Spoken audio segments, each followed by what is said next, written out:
Hello students, तो आज के इस लेक्चर में मैं आपको बताने वाला हूं कि आप कैसे लॉग की वैल्यू सॉल्व कर सकते हैं। तो चलिए शुरू करते हैं। तो लॉग सॉल्व करने के लिए आपको पहले कुछ आइडेंटिटीज पता होनी चाहिए। आइडेंटिटीज तो सबसे पहले लॉग m इंटू n, ये होता है log m plus log n। This is the first identity. फिर आपको एक और आइडेंटिटी पता होनी चाहिए, लॉग m बाय n, जो होता है log m minus log n। और एक लास्ट आइडेंटिटी जो आपको पता होनी चाहिए, that is log x power a, that is a log x। और आपको कुछ वैल्यूज पता होनी चाहिए, जैसे कि log 1 0 होता है, log 2 0.3 और log 3 0.47। सिर्फ आपको ये तीन वैल्यूज पता होनी चाहिए और ये तीन आइडेंटिटीज पता होनी चाहिए, तो आप किसी भी लॉग की वैल्यू को सॉल्व कर सकते हैं। जैसे यहीं पर हम सॉल्व करते हैं कि log 4 क्या होगा, तो आप 4 को क्या लिख सकते हैं, 2 का स्क्वायर। आपको कोई भी नंबर दिया जाएगा, आपको उसको फैक्टर बनाकर इन तीन नंबर्स की फॉर्म में लेकर आना है। तो 4 को हम क्या लिख सकते हैं, 2 का स्क्वायर। अब आपके पास आइडेंटिटी होती है log x power a। log x power a होता है a log x। अब log 2 की वैल्यू तो हमको पता है 0.3, तो कितना आ जाएगा 0.6। नेक्स्ट log 5, इसको आप अभी छोड़ दें।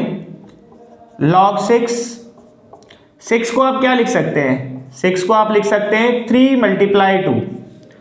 तो ये आइडेंटिटी होती है आपके पास log m इंटू n, जिसका रिजल्ट क्या होता है log m plus log n। log 3 की वैल्यू 0.47, log 2 की वैल्यू 0.3, तो ये हो जाएगा आपके पास 0.77। अब log 4 की वैल्यू 0.6 है और log 6 की वैल्यू 0.77 है, तो log 5 का वैल्यू इनके बीच में होगा, तो log 5 को आप ले सकते हैं 0.65। सेम log 7 को आप छोड़ दें। log 8 को क्या लिख सकते हैं आप, 2 पावर 3। जो 8 होता है वो 2 का क्यूब है, तो ये आइडेंटिटी है हमारे पास log x पावर a, जिसका रिजल्ट है a log x। क्या हो जाएगा log 2 0.3, तो ये हो जाएगा आपके पास 0.9। सेम log 9 को छोड़ दें। log 10 की वैल्यू आपको पता होनी चाहिए, दैट इज 1। अब log 8 0.9 है और log 10 1 है, तो जो 9 होगा log 9 वो इनके बीच में होगा, तो दैट इज 0.95। सेम log 6 0.77 है और log 8 0.9 है, तो log 7 इसके बीच में होगा, दैट इज 0.85। तो अगर आपको ये तीन वैल्यूज पता है और आपको ये तीन आइडेंटिटीज पता है, तो आप किसी भी लॉग की वैल्यू को सॉल्व कर सकते हैं। तो नोट कर लें इस बात को।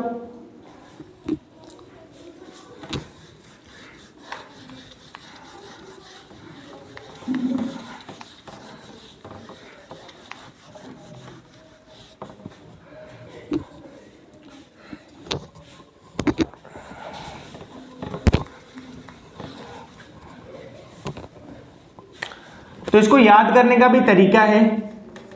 log 1 की वैल्यू 0, log 2 की वैल्यू 0.3, log 3 की वैल्यू 0.47, log 4 की वैल्यू 0.6, log 5 की वैल्यू 0.65। बस आप 0.05 प्लस करते जाएं। log 6 की वैल्यू 0.77 एग्जैक्ट होती है, बट आप 7 भी लेके चल सकते हैं।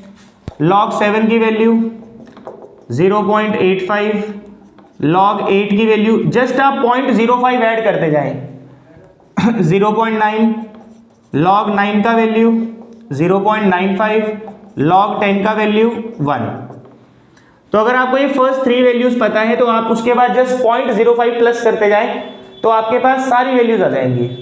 जैसे मान के चलिए आपको सॉल्व करना है कि log 12 कितना है, तो 12 को क्या लिख सकते हैं आप, log 3 × 4, तो ये क्या हो जाएगा log 3 प्लस log 4।